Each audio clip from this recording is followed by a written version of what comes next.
interview administratorda xayli простой ҳамтуваяш мисалан поиск шай Дониёр Абдуллоев донишҷӯи курси чоруми донишгоҳи давлати Хуҷанд ва номи академик Бобоҷон Ғафуров мебошад.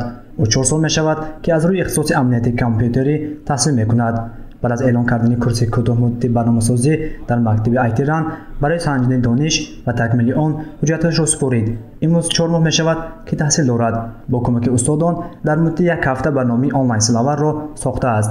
Барномаи сохти ӯ танҳо бо 2 забон тоҷикӣ ва англисӣ омода шудааст. Қаҳрамони гузориши мо кӯшиш мекунад ки оянда забонҳои дигарро ба барномаи худ ворид намояд.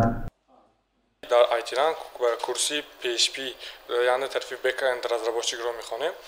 Дар муддати 3 моҳ мо забонҳои HTML, CSS, Bootstrap, технологияи Bootstrap ва PHP, худи PHP, аснови PHP ва OOP дар PHP-ро омӯхтем ва ҳозир баъза данихро омӯхта истодем.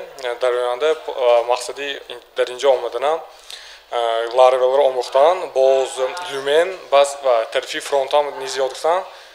Дар оянда мисол орзу дорам ки барномасозӣ ва номдор шудан. Мо раҳмат мегӯем ки ба моро мо чунин проектҳои ва алгоритми нав ва UNDP ва дастгирӣ мекунанд. 4 моҳ мешавад ки донишҷӯён дар мактаби барномасозии IT-ран таҳти лоиҳаи барномаи рушди Созмони Милали Муттаҳид курси барномасозӣ дар PHP ва Android таҳсил мекунанд. Баъд аз эълони курси барномасозӣ дар мактаби барномасозии IT-ран 180 нафар довталаб ҳуҷҷат супоридаанд ва аз байни онҳо бошад 24 нафар дохил шуданд. Дар мактаби барномасозии IT-ран 24 нафар дар 2 гурӯҳ ройгон таҳсил менамоянд. Иштирокчиён асосан ҷавонон мебошанд. Баъд аз 6 моҳи таҳсил ба онҳо сертификат дода мешавад. Баъд аз даст овардани сертификат ин гурӯҳ метавонанд ҳамчун барномасози касбӣ дар ширкатҳо фаъолият намоянд. ҳар яки онҳо дар охири лоиҳа дар охири курс бояд ки лоиҳаҳои шахсии худро ки барои ҳалли мушкилии иҷтимоӣ пешбинӣ шудааст бояд презентатсия кунанд. Бояд зикр кард ки ин курсе ки онҳо хонда истодаанд дар айни ҳол чӣ дар бозори дохили Тоҷикистон ва чӣ дар бозори ҷаҳонӣ хеле талаботпазир аст, яъне талаботи зиёд дорад ба ин мутахассисон ва мо умед дорем аз он ки баъд аз хатми ин курсҳо донишҷӯёни мо соҳиби кор мешаванд аллакай ва якчанд ширкатҳо аллакай ба мо баромаданд ва хоҳиш намуданд ки бо ин донишҷӯҳо аллакай интервю гузаронанд ва онҳоро ба кор қабул намоянд. ин гурӯҳи донишҷӯён барномаҳои худро дар назди барномасозон муаррифӣ намуда аз санҷиш гузаштанд.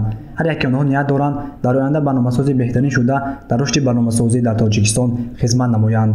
Чунин лоиҳа дар вилояти Суғ бори аввал амалӣ мешавад. Иштирокчиёни ин лоиҳа донишҷӯён мебошанд ки онҳо аз шаҳру ноҳияҳои Хуҷанд, Исфара, Бобоҷон Ғафуров, Гулистон, Конибудум ва Ҷаббор Расуф мебошанд. ҷавонони мо иштирок карда дар охир ҳамчун специалист аллакай худро ба пеш бурда бошанд.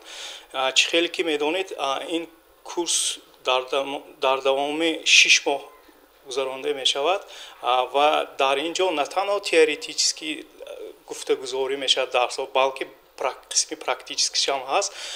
вақте ки бачаҳо практически мегузаранд, мана худатон имрӯз шоҳид ҳастед ки аллакай камак 3 моҳ гузашту аллакай бачаҳо як барномаҳои проектҳои ҷиддиро ба пеш бурда истодаанд. ба фикрам ин хел дастурамалҳо, ин хел пешравиҳо барои Тоҷикистони азизи мо хеле зарур аст. мақсад ташкил ва гузарондани чунин курсҳо ҷалби ҷавонони болои қад ва аз худ намои асосҳои барномасозӣ дар интернет мебошад. гузориши Насибҷон Абуев ва Наимҷон Аёбов барои барномаи иттилоотии Хабар.